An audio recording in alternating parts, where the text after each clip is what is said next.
শান্ত হ ভাই, একটু শান্ত হ। কি করে শান্ত হয়ে বলতে পারি? যাকে আমার জীবনের চেয়ে বেশি ভালোবাসতাম, আমার কি এমন অন্যায় করতো যে ওই লোকটা আবার আমাকে মেরে চলে গেল? কি আমার শত্রুতা ছিল? ও কোনো লোক ছিল না যে কাকুকে মেরেছে, ও একটা মেয়ে। ছেলেই হোক বা মেয়েই হোক, তোকে আমি ছাড়বো না। আমি আমার আব্বার খুনের প্রতিশোধ নেবই, তোকে আমি ছাড়বো না। টনি, সালো তুই জানো সালমা, একশো জানে আমার আব্বাকে মেরে ফেলিছে। আমি বসতে দেবো না। তুমি আমার পাশে থাকবে না সালমা, কি করে সালমা?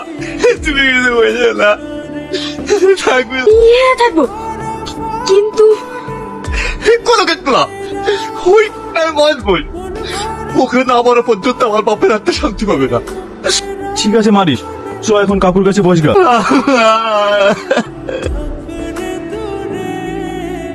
ভাই, কালকে যে মেয়েটা আমার আব্বাকে ধাক্কা মেরেছে, ওই মেয়েটাকে আপনি চেনেন? কি করে চিনবো বলো? তোমার আব্বা যখন ধাক্কা মেরে পালিয়ে যায় তখন মেয়েটাকে আমি পিছন থেকে দেখি। সুপারির একই কথা, এত বড় বাজের আমার আব্বাকে ধাক্কা মেরে পালিয়ে গেল, আর ওই মেয়েটাকে কেউ দেখেনি। ভাই, কালকে একটা মেয়ের কারণে এই বাজারে একটা অ্যাক্সিডেন্ট হয়েছে, ওই মেয়েটাকে আপনি চেনেন? না না, ও সব কিছু দেখেনি। অনেক রাত হয়ে গেছে, চলো বাড়ি চলো। না, আমি বাড়ি যাব না। আমি এই বাজারের প্রত্যেককে জিজ্ঞেস করবো, আর ওই মেয়েটা খুঁজে লাগাবই। ভাই, তোদেরকে বসে আমার কি লাভ হচ্ছে বলতে পারিস? আজ 5 দিন হয়ে গেল, 5 দিন হয়ে গেল এখনো মেয়েটাকে ধরতে পারছি। ওই মেয়েটা যদি পুলিশের কাছে ভিডিওটা পাঠিয়ে কি হবে জানিস? জানিস? আজ থেকে 3 দিন আগে মেয়েটাকে ধরেই ফেলছিলাম, কিন্তু মেয়েটা বাজারের দিকে চলে গেল, তারপর থেকে আর ওকে খুঁজে পাচ্ছি না। খুঁজে পাচ্ছিস না? ও মানুষ, পেট্রোল না জড়িয়ে গেছে।